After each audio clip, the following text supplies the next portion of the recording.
Christine Honsl sustained a spinal cord injury in 1990. Trained as a social worker, Christine was very independent for many years. She joins us today to share strategies to maintain quality of life with aging. Welcome to the show, Christine.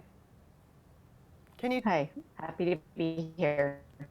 Can you take us back to your mindset when you were first injured? What was your approach back then to using equipment? Well, everything was so new. I took the advice of professionals, right? And but I had the mindset of having as little as possible, and I had this idea I wanted to, seem as normal as possible. So I guess there was some shame there about, you know, adjusting to the disability, and I just wanted, and also it was a money issue, right? Have as little as possible. So I was able to get by being a low paraplegic. I was able to do uh, a lot of things with, not a lot of equipment. So How did you decide what to use and when? um, I thought of myself as pretty practical. Like if I needed it, I used it. And again, on the advice of OTs predominantly about what I needed. So I wasn't foolhardy. Like I did get like a raised toilet seat in the first apartment I lived in, and a bath bench that was, had a good height adjustability and things like that. So I just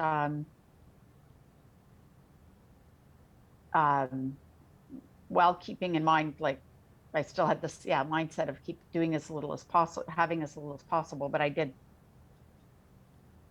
do what I needed. um, I was always searching for other equipment kind of in the background, um, with the vendors and things, but I basically just lived my life and used what I needed to use. And the living space was important too. I was in a rental apartment thing, so I had to deal with what was there, like the height of the toilet, and had a bathtub, not a wheel-in shower. So I had to just deal with the living space I had at the time.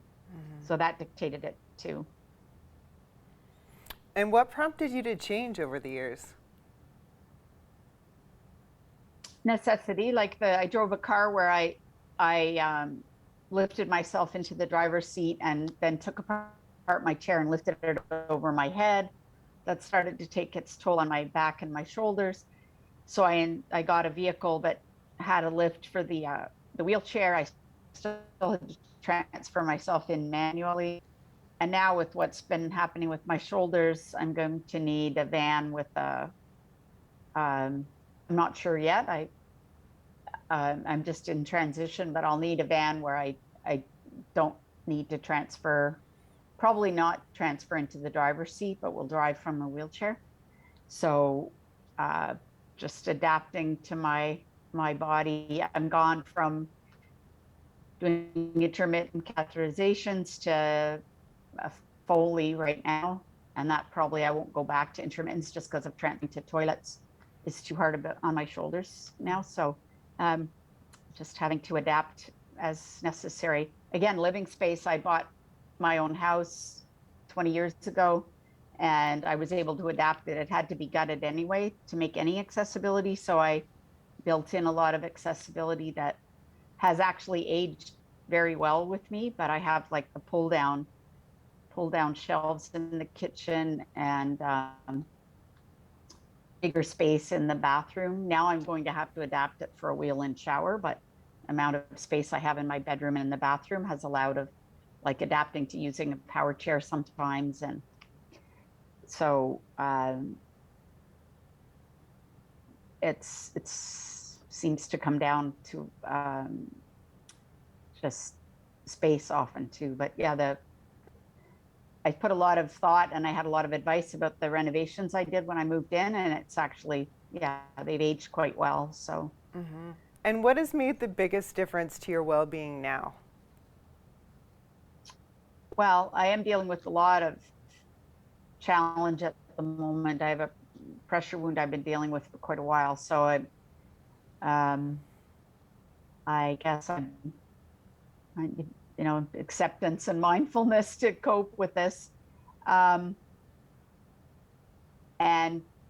getting support from other people. I have particularly one other person I know with spinal cord injury that's been dealing with the pressure wound, and it's really good to talk to her and get support from peers. So that's been very helpful. And I've been doing some advocacy about what I've seen in the healthcare system in terms of doing more prevention and maybe more upfront care to avoid these kind of issues. And I hope to do more of that in the future. So that's kind of inspiring me to think that I could make change in the future for other, especially, for other people as well, about with health professionals and the health system to be more proactive and invest more in preventive care with people aging with spinal cord injury, particularly. Like if there was more care up front, more attention to prevention, that it would be better all around, save money and be better for patients. So what advice would you give to others on this theme of what I do now impacts what I can do later? Like I said, I thought I was being, practical and realistic, but there was still an element of, resistance to adapting quick enough. So now I'm, to changes we're playing catch up with things that happened already.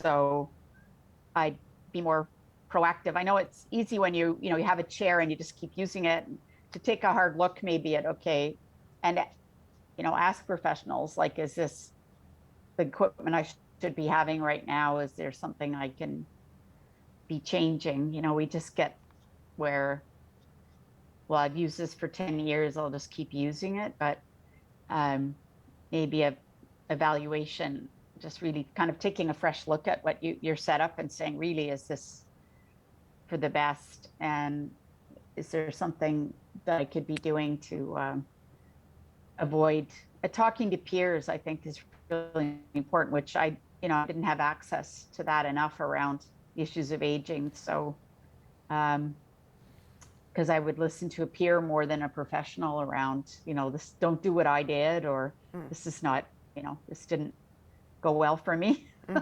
And I'm dealing with the consequences now. So, because we only have one set of shoulders, particularly shoulder health. My God, I did a lot of preventive. So that's important too. Like I did do exercise and, and